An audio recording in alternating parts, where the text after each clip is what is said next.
All right. Hello. Welcome to History Chats this afternoon. Yeah, we're continuing our continuing story here about maps for March Madness. Yeah, we'll just kind of jump into it here. It's my pleasure to introduce our guest speaker, who's decided to share his experience, or is willing to share his experience with us about trying to map some of the cemeteries and places of worship in Marathon and Lincoln counties. So I hope you will join me and well, I guess there's not like a live audience to clap. That's where I was going there. But anyway, welcome Don Litzer, who is our guest speaker today. Let me just make sure. Yep, good microphone. You ready to go? Excellent. Thank you very much, Ben. Hello, everyone. My name is Don Litzer, and I hope today's presentation will leave you cartographically, historically, and ecclesiastically inspired. Before we move on, I want to thank Ben Clark, Gary Gisselman, and all of the folks at the Marathon County Historical Society for inviting me here. It's an honor and a pleasure to be here with you. So I'll begin by boring you with talking about myself, in case you're wondering why I'm at all qualified to be here today. I am a Marathon County native with rural roots in urban roots in Wausau, rural roots in the Athens-Pontotoski Castle area, the Kelly area, and in northeastern Marathon County, where a few old timers still remember Litzer's store and tavern in Glandon, where my grandparents Ed and Gert operated from 1947 to 1981.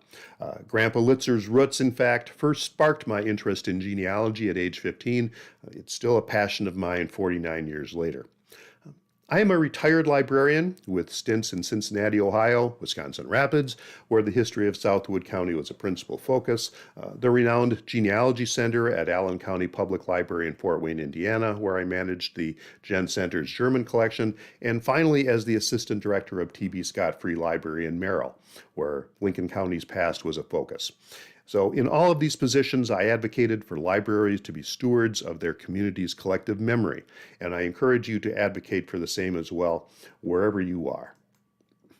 More recently, I've become involved with the Pommerscher Verein Central Wisconsin, a German heritage group headquartered in Naugart, Wisconsin, about 5 miles northeast of Little Chicago, or for those not as intimately familiar with our area, about 15 miles northwest of Wausau.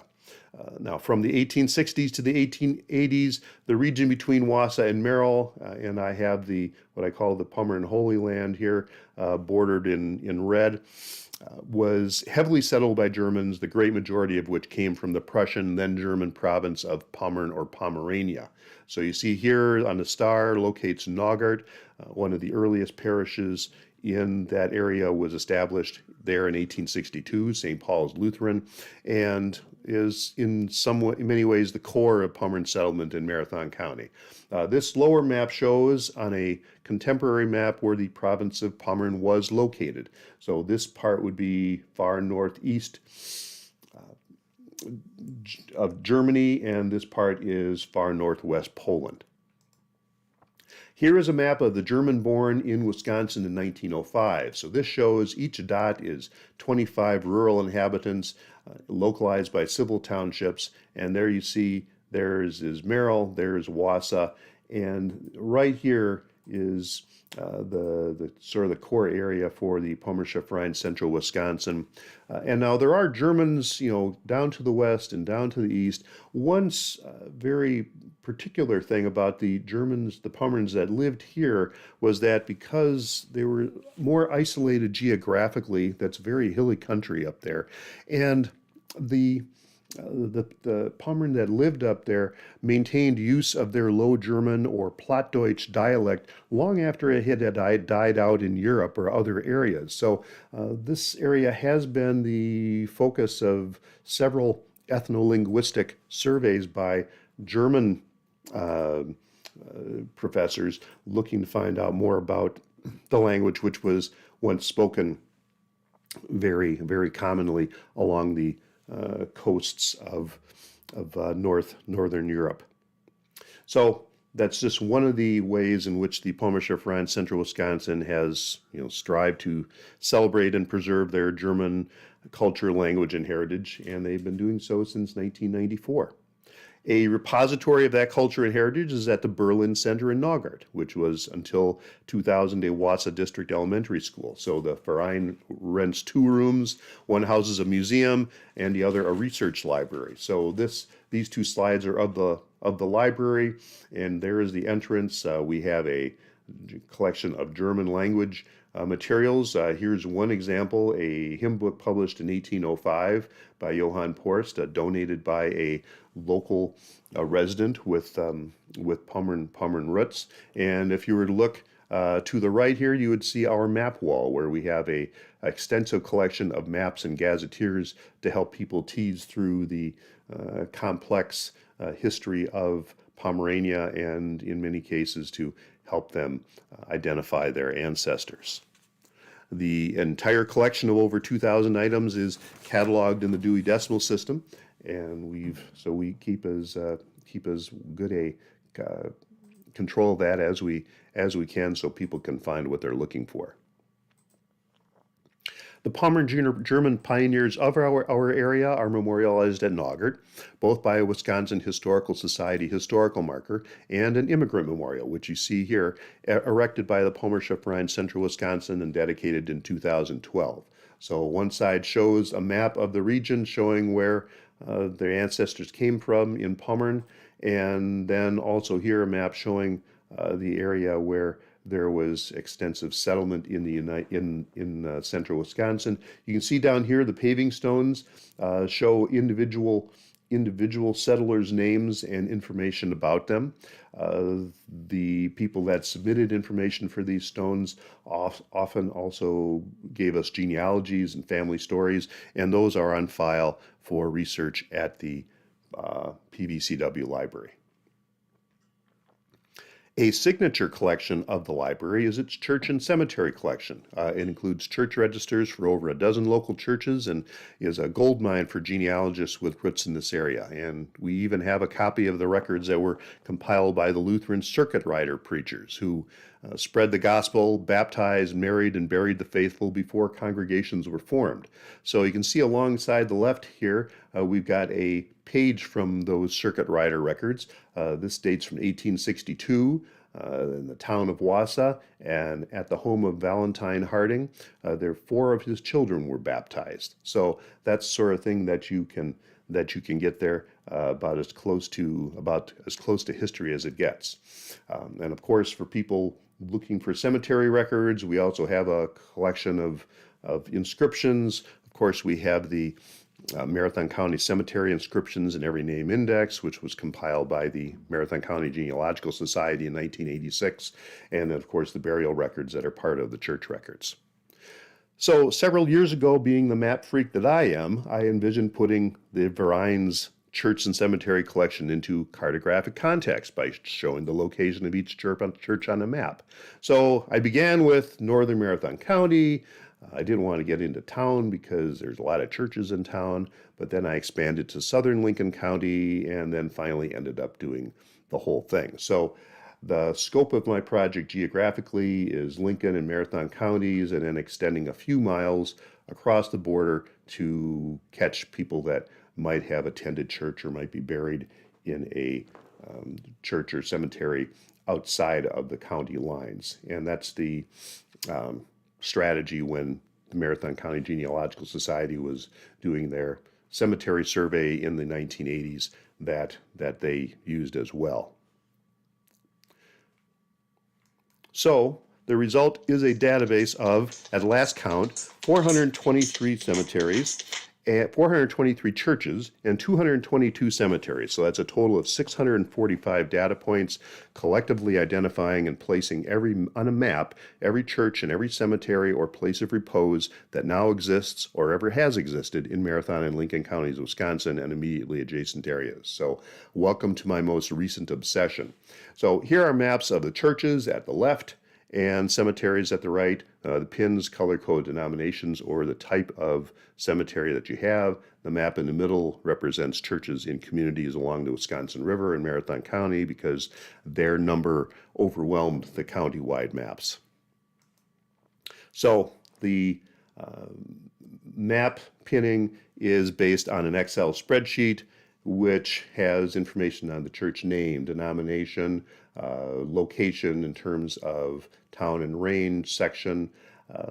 Each church has a unique 5-digit entity number. The street address, which of course for Marathon County rural churches would be at least 2 of them because they renumbered everything. A location in terms of incorporated city or village, civil town, or unincorporated community, because that can vary if there is any sort of ethnic affiliation, beginning and end date if one was evident, and then comments which basically are citations that support the information that's provided here. There are over 200 sources that I used, everything based from websites to local histories to newspaper accounts to plenty of references to plat books to finding locations in Google Maps. So the pinning thing was awesome, and then I decided to try to even go a little bit further. For a recent presentation, I had a representation that showed each township as a foot 12 by 12 map of their own. For the urban areas, that enabled me to pin a little bit more granularly. I've got those representations in the following slides sometimes, and sometimes I'll use the other ones, whichever ones are more descriptive. So you may be wondering why track down churches and cemeteries. I think in one sense, churches could be seen as a manifestation of one of America's core freedoms, the freedom of worship. Our forefathers valued this freedom very highly because they were denied it in the lands from which they came very often. And of course, we still have this freedom today. More of us may choose to tolerate or reject organized religion, but we still have the choice between religion or something else to bring meaning to our lives. Churches were also a center of social, cultural, and intellectual expression, especially in pioneer times when isolation was a real thing. Living off the land and forest could be a tenuous experience. So while churches provided meaning to our mortal existence and life, cemeteries were where we could honor and memorialize those who had gone before us. So in a world where just surviving each day could be difficult, churches and cemeteries grounded us spiritually and literally, providing perspective in turbulent times. Finally, for the historian, and in particular the local historian, churches are a central part of the historical landscape because most of our ancestors were affiliated with a church and denomination. They usually had a very good reason to do so. Their worldview was often viewed through the prism of their religion, and further, their religion was often connected to their ethnic heritage, and as such was a reflection and a manifestation of their ethnic pride and identity, so mingling with and alongside their identity as Americans.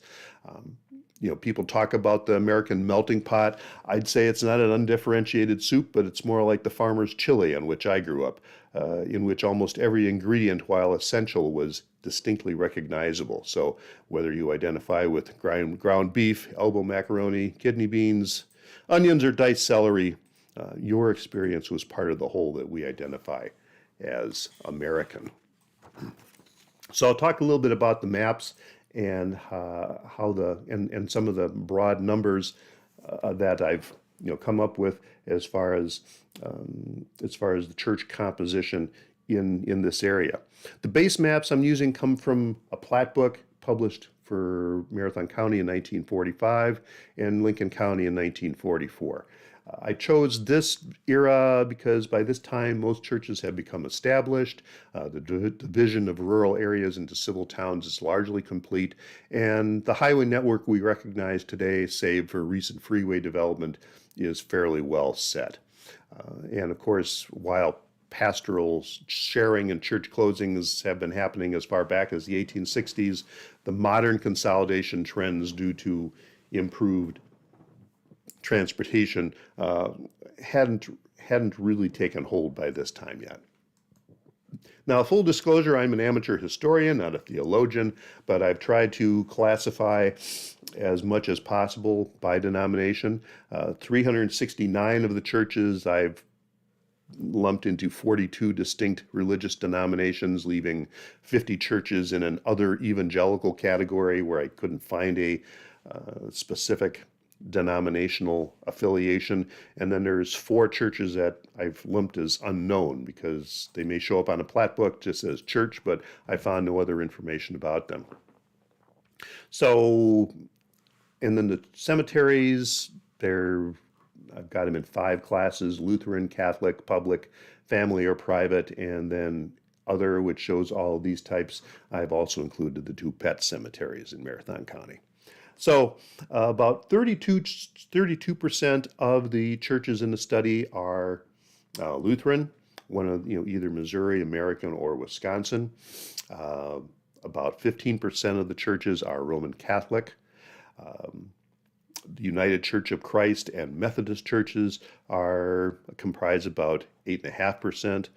The dark and light green, which is what you might call mainline churches, Presbyterian, Congregational, Episcopal, Unitarian Universalists. I've also lumped in Jewish and Mennonite churches here. See, taken together, they comprise about 10% of the churches in the study. And you wouldn't necessarily think that these are churches in rural locations, but there are some exceptions. We'll talk about that a little later. Then there are Baptists, comprise about 6.5% of the churches in the study. Besides being in larger cities, there are some in those communities along the railroad in western Marathon County, up in the town of Spirit, in just west of the northwest corner of Lincoln County. There's a Swedish Baptist church, so there is some variety even in that mainline denomination. There's 10 Jehovah's Witnesses churches, about 2.5% of the total, and then there's 58 churches that I've lumped in 19 denominations. There's plenty that are evangelical, like the Assembly of God, Christian Military Alliance, Missionary Alliance, and some of these have been around, especially in the city of Wausau, since the 19-teens. Then you have Church of Jesus Christ of Latter-day Saints, Christian Endeavor, Christian Science, Baha'i, the Salvation Army, Quakers, and there is a pagan church in northwest Marathon County. So those are grouped together in a particular color. And then, as I mentioned, there's about 54 churches that I couldn't find a specific denomination for or find more information about. So they comprise about 13% of the churches in this study. Looking at the cemeteries, about a third of them are Lutheran, about 20% are Catholic, about a quarter of them are public, about 15% are family or private cemeteries or burial locations, and then all the other ones account for 18 cemeteries overall, or about 8% of the total. Now, in trying to plot these on a map, there were some challenges. Sometimes you may not know the exact location of a church or a congregation. Here's an example in the Rocky Ridge area northwest of Mosinee, where there was a Lutheran community which desired to form a congregation, and they had planned to build a church. But before they got to the point of actually building, they became part of St. John's congregation in Mosinee. So I've got these arrows here indicating that this was roughly the area where they planned to build, but they never quite got there. Then here you have cemeteries, burial sites identified by, most of them identified by the Marathon County Genealogical Society in the 1980s. Many of these were burials that were made in the late 19th century in rural and remote areas where, say, a child or a wife might pass away suddenly of an illness, and there was no access to a nearby cemetery or church, so they would bury them on the farm, literally.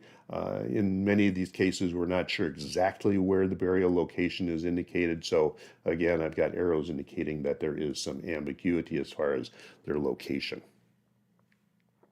And sometimes you have churches which have several locations. This is St. John's Lutheran in the town of Hamburg, originally across the road from Maple Grove School. Then they built a church here, which is next to their cemetery, and then a couple of decades ago, I believe, built their present building across the road. So besides just identifying these churches, I did make an effort to identify ethnic affiliation. How do you measure that? Well, does the name reference an ethnicity with the Scandinavian Lutheran Church, for example?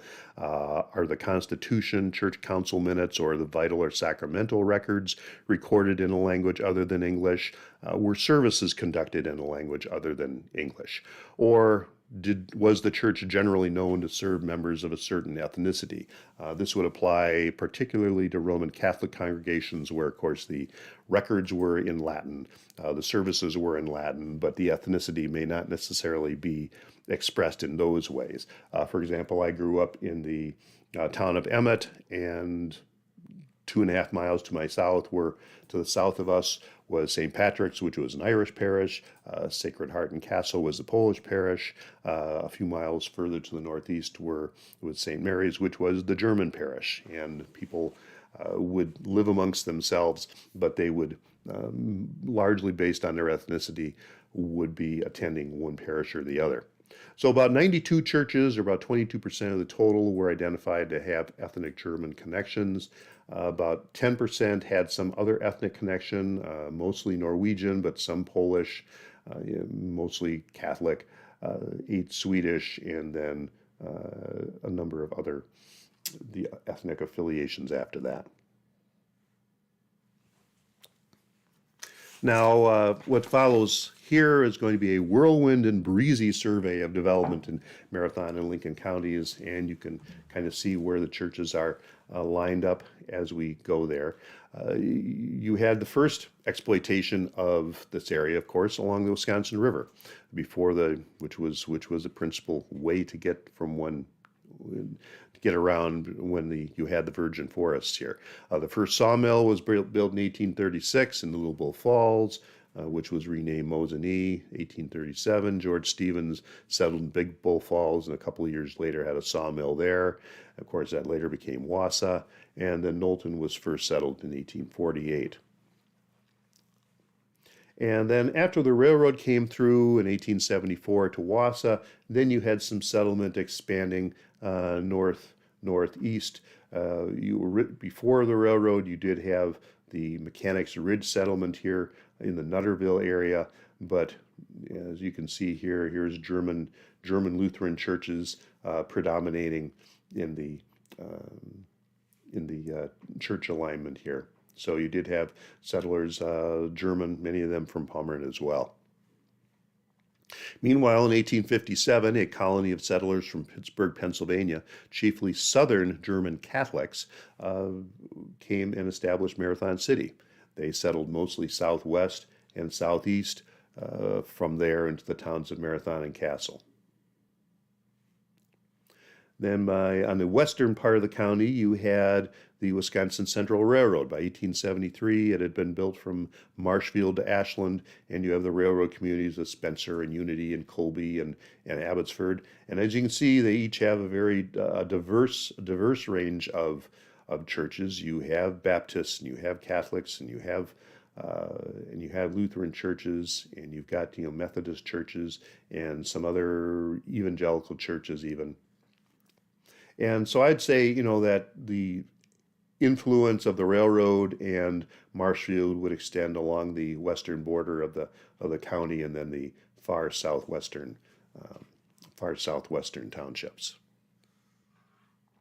Meanwhile, you've got the heavily Pommern settlement here in north central Marathon County, northwest of Wausau, Hamburg, Berlin, Maine, Stettin, and Rib Falls. These are all heavily Pomeranian. And then 1877, Milwaukee lawyer Frederick Rietbrock began purchasing land in northwest Marathon County, particularly in the territories that became town of Halsey, town of Rietbrock, and the town of Johnson. So he established Athens as a company town. Ponatuskee was established very early. He brought up settlers to settle on the cutover lands. From many of them from Milwaukee, Catholics, including my ancestors, the Wachowskis, who settled in the Ponatuskee area.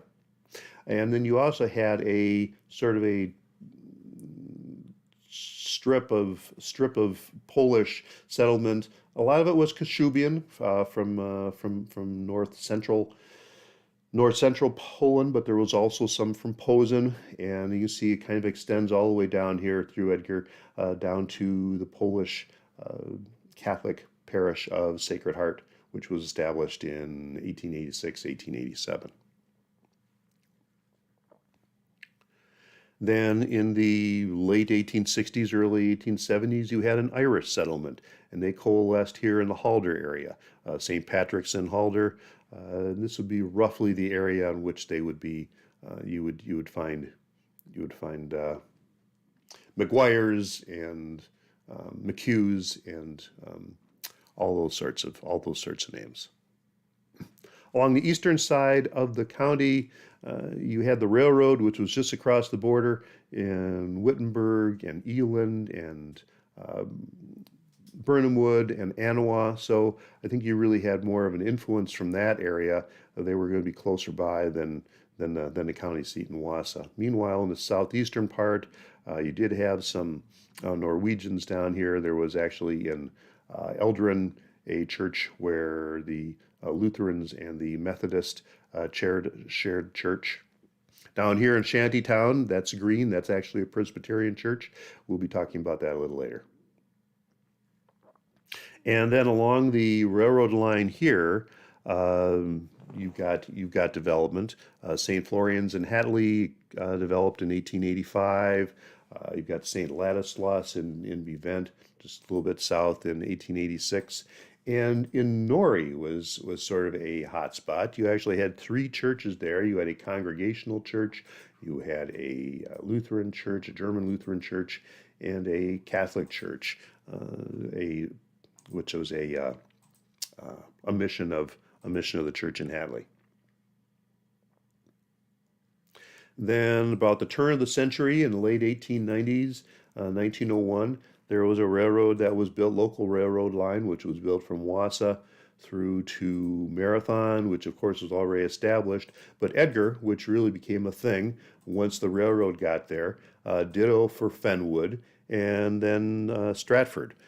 Connor Lumber Company's mill in Stratford opened in 1892, and then of course it was aided by the railroad to do the lumber exploitation of this area. You'll see maps where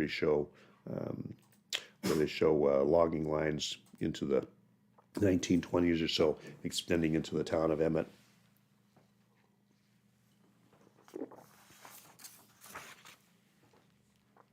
Then a little further north, you've got Rietbrock building a railroad line from Athens to Abbotsford to give Athens access to railroad, to the rail network. Excuse me.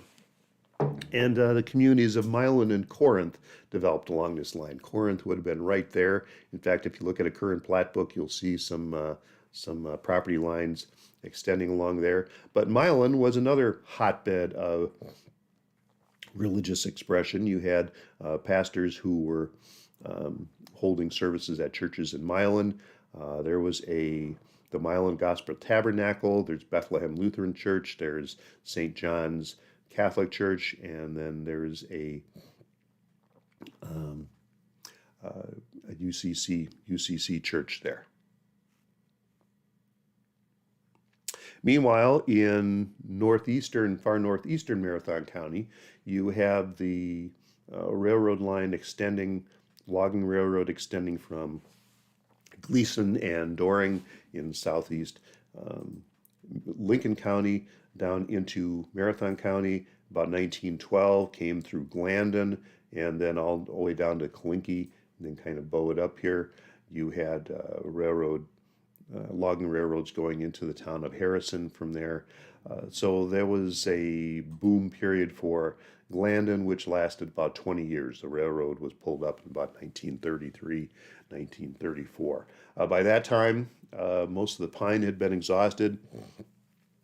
Most of what they were pulling out of here was hardwood and hemlock, which the most useful thing was for the bark that was used for tanning hides.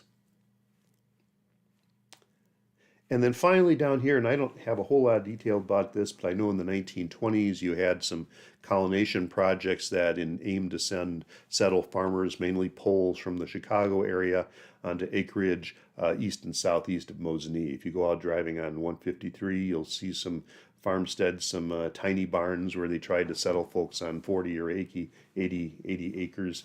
And I believe a lot of those settlers were among those that settled that formed the single Polish National Catholic Church community in Marathon County. Meanwhile, in Lincoln County, this is the southern tier of townships. Townships 4, there's Corning and Scott and Pine River. You had Pomeranian German settlement, which sort of extended across that tier of townships. In the southeast part of the township, going from Pine River up through a town of Schley up into Gleason, you had Norwegians that were settled among the Germans. So you can see there's some silver parishes there. Those are actually Latvians and Estonians that settled there. In Bloomville, you had St. John the Baptist, as well as a Seventh-day Adventist church. And then there's a German Lutheran church. There's German Lutheran church in Doring. You've got a Methodist church here. You've got the Wildwood Church, Methodist church out here. On the edge, that's a Lutheran church which eventually consolidated, as did many of them, with the German Lutheran church here in Gleason, which also had a Gospel Tabernacle. There was a Presbyterian church here. So a pretty wide range of religious expression in this area. A couple of them, there were churches, but I haven't been able to find a lot of information about them. North of Merrill, in the Irma area, in the Chat area, you had a bunch of churches, and this is an area that has been really difficult to try to track down information about, but there were Norwegian churches here. There was a Swedish church, Bethany Lutheran. There you still have St. Paul's in Irma. There were Baptist churches up here. So there was a whole bunch of activity going on, especially while the lumber was being exploited, and of course it's faded out somewhat now. Meanwhile, in the far northeast, and I missed a pin, so that's why I've got this white dot here, that's where St. Augustine in Harrison was. After lumbering in the town of Harrison died out in the early 1900s, you had an influx of German and Belgians settling this area. So that's the main ethnic complement of St. Augustine Roman Catholic Church. Harrison used to be called Gouda. And down here, you've got a Catholic parish which existed until about 1919. This is in the community of Parish. If you're taking Highway 17 north from Merrill to Rhinelander, you'll see the sign for Parish. Obviously a thriving logging community, which is pretty much now a ghost town. And then in far northwest, Lincoln County, you have the community of Somo, Triple I in the town of Somo, which had a thriving sawmill from 1899 into the 1920s. They had a Catholic mission there. They had a Lutheran church, and they still have the log church, which is a congregational church. There was a Swedish congregational church down here, and then a German Lutheran church, and then this here, that's a Norwegian Lutheran church. That was a Norwegian Methodist church, I believe. Norwegian or Methodist, I can't remember. And then you had Finnish churches up in this direction. The next part I'm going to talk about, we've been talking so far about sort of, from 30,000 feet, talking about statistics. And I'm going to give you a couple of stories. Each one of these churches, each one of these cemeteries has their own story. I don't want to interrupt them. We usually go about half an hour. Go about half an hour? Okay. So Do we need part two? Maybe we could do that if you think there's enough. If there's I think I could probably do it. I could probably do it in about 15 minutes. Will that work? Sure, we can do a little bit longer. Well, let's try that. I'll try to do the speed version. We talked about Milan being sort of a ghost town. So here's one example looking at churches in a ghost town. St. Thomas Catholic is still around. There was this old building here, and it's been converted into a house. And I said, well, where is it? So there's the house number.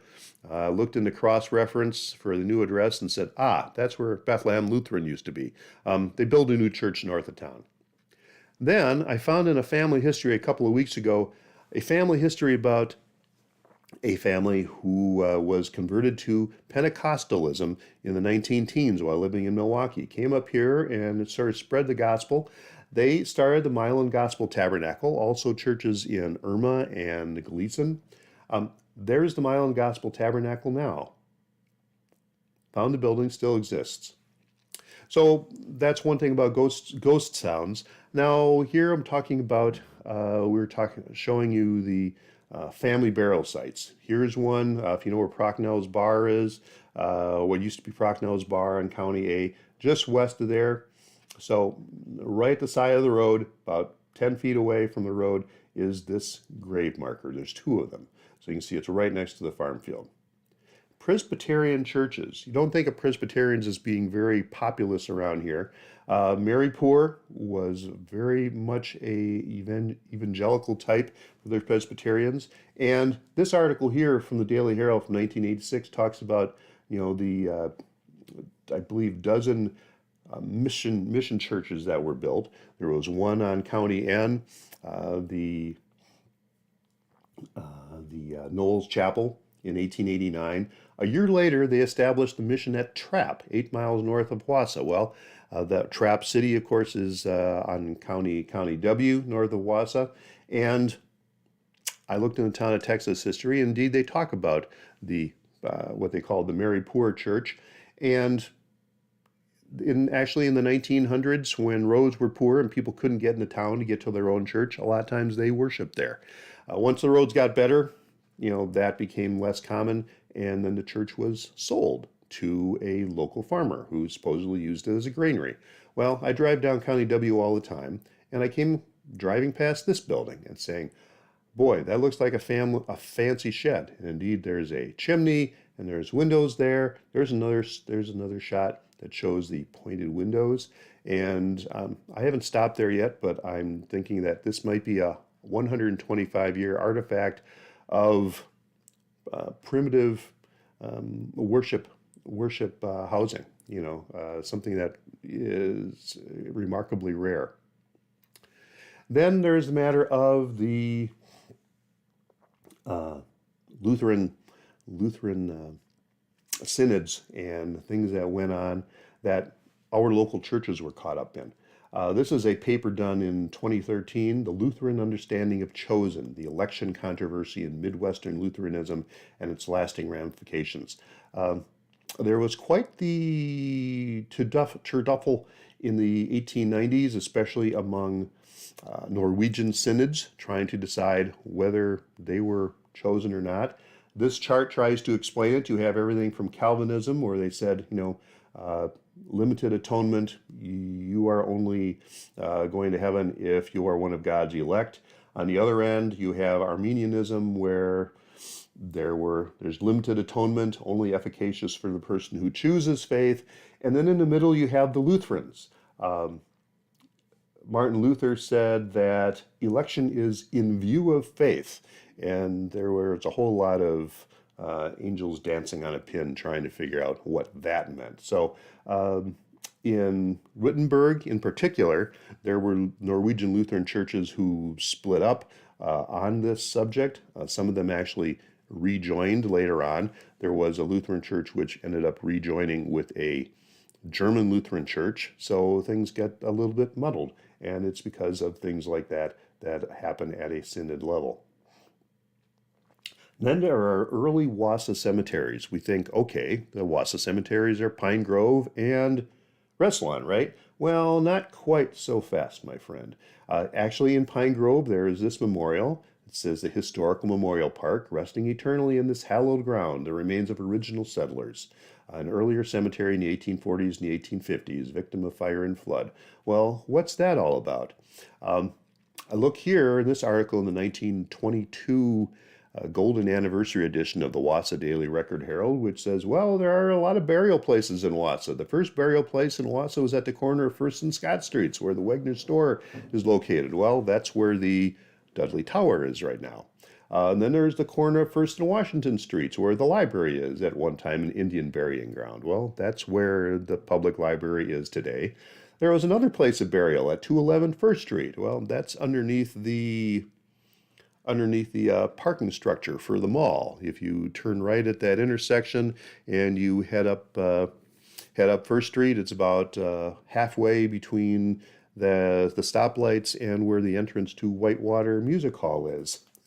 And then there was a cemetery that was started in the 1850s, just south and adjacent to Columbia Park. And if you look on a map, and I don't have one here, but if you were to go to look at, see where Thomas Street comes in from the east, which is a straight north east line, and if you were to follow that west of the intersection there with Grand Avenue, that's about where that might be. So it kind of cuts through part of Hammond Park, underneath present-day Thomas Street, which of course in the 1850s didn't exist, and into that lot across the road where Vino Latte was, and now it's an empty lot. And they've found parts of people there every so often. It wasn't until 1860 that Judge W.H. Kennedy raised the money to purchase Pine Grove. So what happened to those people that were buried around Thomas Street? Well, the story was that they decided to establish Pine Grove, but before they could identify those graves, there was a grass fire that went through, destroyed all of the wooden markers, so they didn't know where the people were buried exactly. Then, of course, you had the Civil War going on from 1860 to 1865, so you didn't have much, manpower was being diverted to that.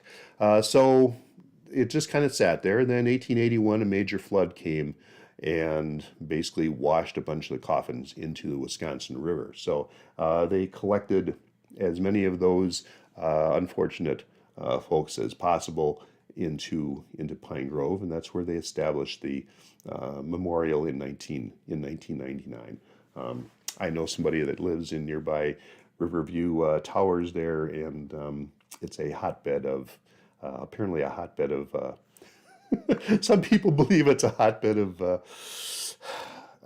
haunted activity. Anyway, so, and then there are unknown churches. This is a map of a section in the town of Rock Falls in Lincoln County. Just a little bit north of there is where the Highway 107 crosses E, and they show a church there. That's in 1814. By 1944, that's where the town hall is, and then later plat books don't give it a mention. So I'm in contact with the town chairman, and he says, I may look some of these old records and see if I can find something out. That's one of those unidentified churches. Then there's the Methodists. As I mentioned, the Methodists did number. There was actually a German conference of the Methodist Church. In 1914, it numbered 63,000 members. Not much compared to the overall membership of the Methodist Church was like 3,700,000, or the three major Lutheran synods, which altogether totaled about 1,000,001. But it was significant that you did have a mainline American church which was accommodating the Germans and the German culture. That changed in the late 19 teens and the 1920s. There were folks in the hierarchy of the Methodist Church which were very concerned about Americanism and Methodism being a compromise by the German element. And finally, in 1924, the German conferences were forced to merge with the main body of the church. So I mentioned earlier those German Methodist churches in Grace Lutheran in Merrill, and which lasted till 1964. But there was the Methodist Church in the town of Corning, which went away about in the 1920s. The one in Taggiesville, which went away in the 1920s. The one in Rib Falls is still exists, and a member of that church was is the librarian of the Pomeranian Library. She said that they had services in German until about the 1940s, but it was obviously in spite of the Methodist hierarchy instead of because of them. Finally, I'm going to talk about the Pennsylvania Church. And we look here in the town of Halsey. Here's Athens, and we look up north, and we're going to focus here on section 11, which is still kind of, there's a lot of nothing up there. You see, there's a whole bunch of forest land up there. Here's the Rib River that kind of goes through. And I'm focusing on this because it was even more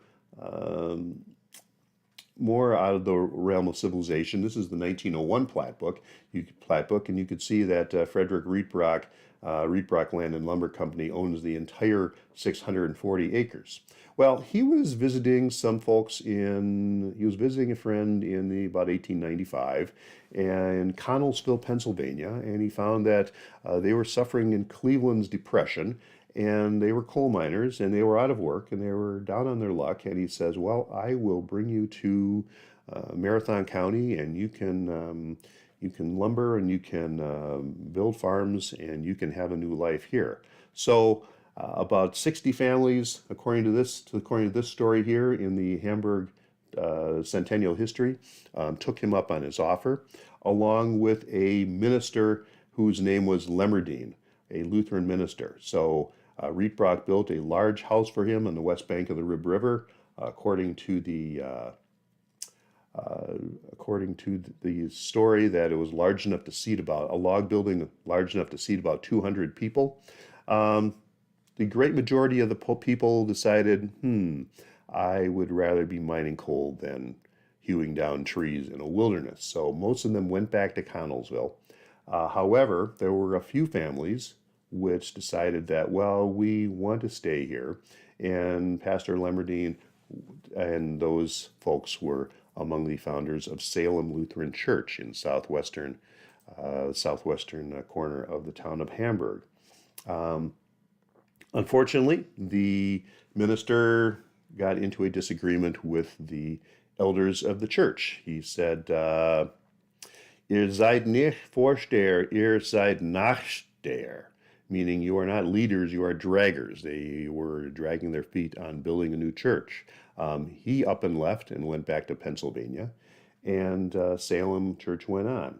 So this is all a very interesting story, and there's not a whole lot of detail on it other than this information in the town of Halsey history, what I showed you in the town of Hamburg history, the town of Halsey history, and of course at that time it was Hamburg. There was no town of Halsey yet in the 1890s.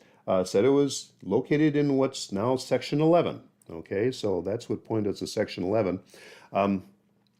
And here is section 11 in a 1937 aerial map of Marathon County, the state of Wisconsin, covered by aerial maps from the late 1930s. This is made available through the Wisconsin Historical Society. So you see there's section 11, you see there's the Rib River floating through, and we zoom in, and there's this area here, and might this be, 40 years later, traces of the log church? Might just be. There is still actually some buildings there, some development there. Who knows whether there's some traces of the church and its mill. So with that, I will leave you all to your devices. If anybody has an interest in this project and helping me out or taking it further, please let me know. Let Ben know at the Historical Society, and I will be happy to get in touch with you. This has already been sort of a crowdsourced project. I've showed this to the Palmer Group, and I had a number of additions and additions. It's been fascinating. So, thank you very much for your time. Yeah, and thank you to everybody who's stuck around here. I'm just going to be quick about this, but just to let you know, we are not done with March Madness. Next week, Gary Gisselman will be back to talk about some trail maps, specifically maybe biking as a big part of this, of course, but maybe some other stuff in there too. I guess we'll find out. And then also later this, not this weekend, but is it next weekend? I should know this. Yeah, next weekend. Ooh, it's coming up quick. I'm going to be doing History Speaks. So this is our larger presentation about in this case, the history of public transportation. So I'm looking forward to sharing some very interesting history about how we get around, and how that changed the communities we live in. So some fun stuff coming up here. Thanks so much for watching. Hope you have a wonderful afternoon or whatever time it is a day when you're watching this. And we hope to see you next time for some more